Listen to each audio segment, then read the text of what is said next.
यह एक काल्पनिक कहानी है। इसमें दिखाई गई घटनाएं, पात्र और संवाद पूरी तरह से लेखक की कल्पना पर आधारित हैं। इसका कोई संबंध किसी वास्तविक व्यक्ति या घटना से नहीं है। एपिसोड 7। प्रशिक्षण स्थल। आरव और बुजुर्ग कियान एक साथ चल रहे थे। हालांकि रात हो चुकी थी, लेकिन चारों ओर चांद का प्रकाश पत्थरों की रोशनी में प्रशिक्षण स्थल दिन समान चमक रहा था। अचानक बुजुर्ग कियान रुके और आरव की ओर देखकर बोले, आरव, क्या उस दिन तुमने मुझसे कोई शिकायत रखी जब मैंने तुम्हें एक श्रम शिष्य बना दिया था? आरव ने सिर हिलाया और कहा, बुजुर्ग कियान, यदि आप न होते तो शायद मेरी छोटी बहन और माँ वर्मा वंश के हाथों में जा चुकी होती। मेरे मन में गुस्सा है, पर वह अपने आप से है। उस समय मैं आपकी अपेक्षाओं पर खरा नहीं उतर सका और इसके कारण केवल मुझे ही नहीं, आपको भी लोगों की उपहास का सामना करना पड़ा। मैंने ही आपको निराश किया। आरव वह दृश्य कभी नहीं भूलता जब बाह्य प्रांगण के बुजुर्ग और शिष्य उसे और बुजुर्ग कियान को ताने मारते थे। जब वह एक वर्ष बाद भी गूढ़ ऊर्जा प्राप्त नहीं कर पाया तो उसे एक अपमानजनक उपनाम मिला। लोग बुजुर्ग कियान को भी ताने मारते कि उन्होंने अपनी नज़र कमजोर हो जाने पर संप्रदाय के लिए कचरा चुन लिया। समस्त बाह्य प्रांगण शिष्यों में वह सबसे बड़ा मजाक बन चुका था और उसके कारण बुजुर्ग कियान भी बाह्य प्रांगण के बुजुर्गों में हंसी का पात्र बन गए थे। बुजुर्ग कियान ने जब आरव की बात सुनी तो उन्होंने उसके कंधे पर थपकी दी और कहा, ठीक है, वह सब बीत चुका है, अब उसे भूल जाओ। मुझे कभी अपेक्षा नहीं थी कि तुम्हारे पास 5 तत्वों की गूढ़ ऊर्जा होगी, और वह भी स्वर्ण तत्व। आओ अब बाह्य प्रांगण शिखर की ओर चलते हैं। अब मैं तुम्हें पुनः बाह्य प्रांगण शिष्य का दर्जा दिलवाऊंगा। अब देखते हैं कौन तुम्हें कचरा कहता है। बुजुर्ग कियान, मैं 1 महीने बाद होने वाली बाह्य प्रांगण परीक्षा में भाग लेना चाहता हूँ। अपनी शक्ति से मैं सबको दिखाऊंगा कि मैं कचरा नहीं हूँ और आपके निर्णय तलवार संप्रदाय में सबसे श्रेष्ठ हैं। आरव ने गंभीरता से कहा। यदि उसे वास्तव में 5 तत्वों की गूढ़ ऊर्जा होती तो वह बुजुर्ग कियान के साथ बाह्य प्रांगण शिखर चला जाता, पर समस्या यह थी कि क्या वास्तव में उसके पास स्वर्ण तत्व की गूढ़ ऊर्जा थी। वह नहीं चाहता था कि कोई आत्मिक केंद्र में स्थित उस रहस्यमय सूक्ष्म भंवर के रहस्य को जाने। बुजुर्ग कियान थोड़े चौंके, फिर हंस पड़े और बोले, अच्छा है, तुम्हारे भीतर महत्वाकांक्षा है। तलवार संप्रदाय बाह्य प्रांगण शिष्यों को 2 तरीकों से चुनता था। पहला तरीका यह था कि हर बाह्य प्रांगण बुजुर्ग को 3 शिष्यों को अपनी मर्जी से लेने का अधिकार था। दूसरा तरीका था बाह्य प्रांगण परीक्षा। यह प्रमुख तरीका था और जो भी 17 वर्ष की उम्र से पहले 9वीं श्रेणी की मृत्युलोक अवस्था का स्तर पूरा करता था, वह इस परीक्षा हेतु पात्र होता। जो शिष्य परीक्षा द्वारा चयनित होते, उनकी प्रतिष्ठा और स्थान उन शिष्यों से अधिक होता जो बुजुर्गों द्वारा सीधे लिए जाते, क्योंकि यह परीक्षा अत्यधिक कठोर होती।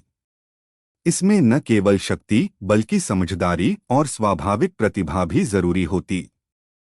बुजुर्ग कियान ने सोचा और फिर एक छोटी थैली निकाली और आरव को दी। महत्वाकांक्षा होना अच्छा है। इसमें 10 ऊर्जा पत्थर और मेरिडियन शील्ड गोलियां हैं। ऊर्जा पत्थर 6 घंटों तक तेजी से गूढ़ ऊर्जा को आत्मसात कराएंगे और गोलियां तुम्हारी नसों को क्षतिग्रस्त होने से बचाएंगी। हर रात की कहानी, हर दिन का धमाका, सिर्फ स्टोरी हंगामा पर।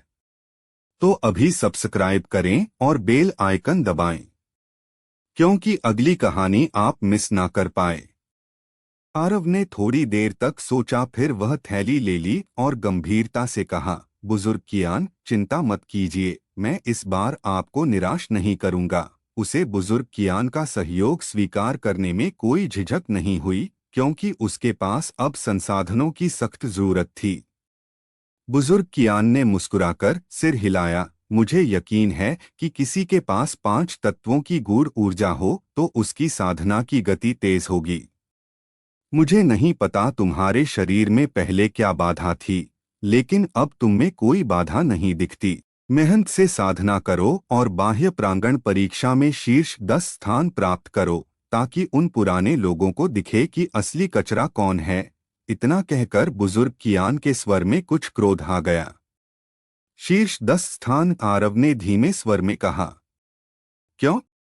क्या तुम्हें अपने आप पर भरोसा नहीं? बुजुर्ग कियान मुस्कुराए। आरव ने सिर हिलाया। वह भरोसे से भरा था।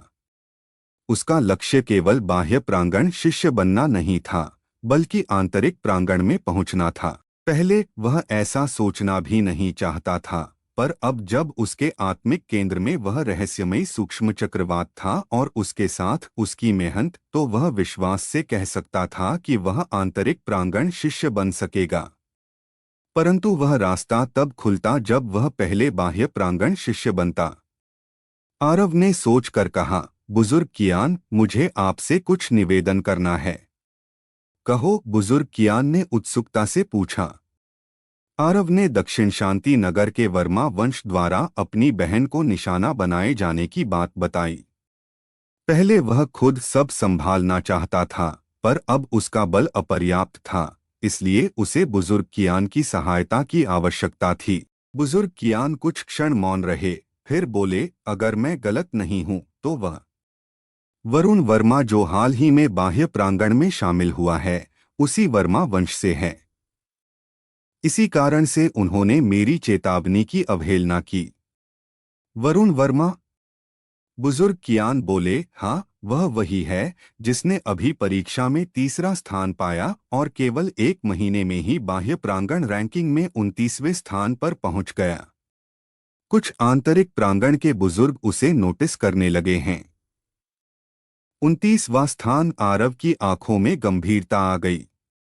बाह्य प्रांगण रैंकिंग तलवार संप्रदाय के सभी बाह्य प्रांगण शिष्यों की शक्ति का मापदंड है। हजारों शिष्य हैं, जिनमें कई प्रवीण योद्धा हैं। माना जाता है कि शीर्ष 10 तो बाह्य प्रांगण के बुजुर्गों की बराबरी के होते हैं। केवल 1 महीने में 29वां स्थान प्राप्त करना वरुण वर्मा की प्रकृति और शक्ति का प्रतीक था। चिंता मत करो, मैं दक्षिण शांति नगर जाऊंगा, बुजुर्ग कियान बोले। अब तक वह केवल बाह्य प्रांगण में है, इसलिए वह लोग मेरी बातों को मानेंगे, पर यदि 3 महीने बाद वह आंतरिक प्रांगण शिष्य बन गया, तब मेरी कोई बात नहीं मानी जाएगी। आरव ने झुककर कहा, धन्यवाद बुजुर्ग कियान। वह जानता था यदि वरुण वर्मा वास्तव में आंतरिक प्रांगण में जा पहुंचा, तो उस समय उसकी स्थिति बहुत खतरनाक हो सकती थी और वर्मा वंश पूरी तरह निर्भीक हो जाएगा।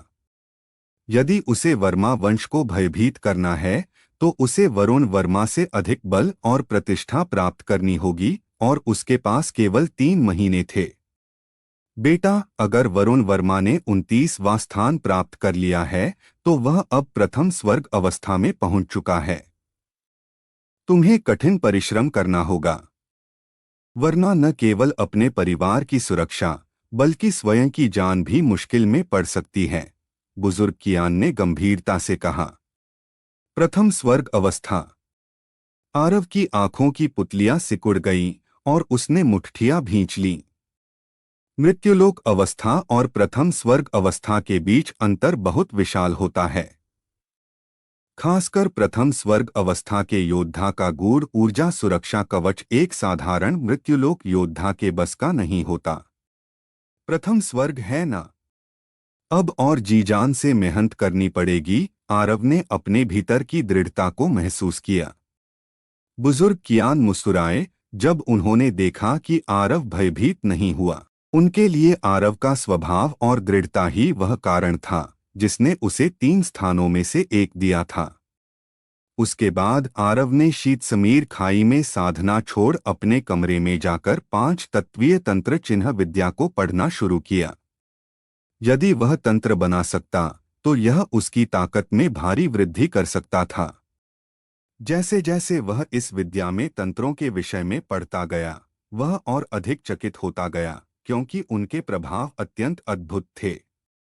एक आत्मा एकत्रण तंत्र ऐसा था जो 4 घंटे तक तेजी से गूढ़ ऊर्जा को आकृष्ट करा सकता था। एक बलवर्धक तंत्र 2 घंटे तक किसी की शक्ति को कई गुना बढ़ा सकता था। और भी अनेकों।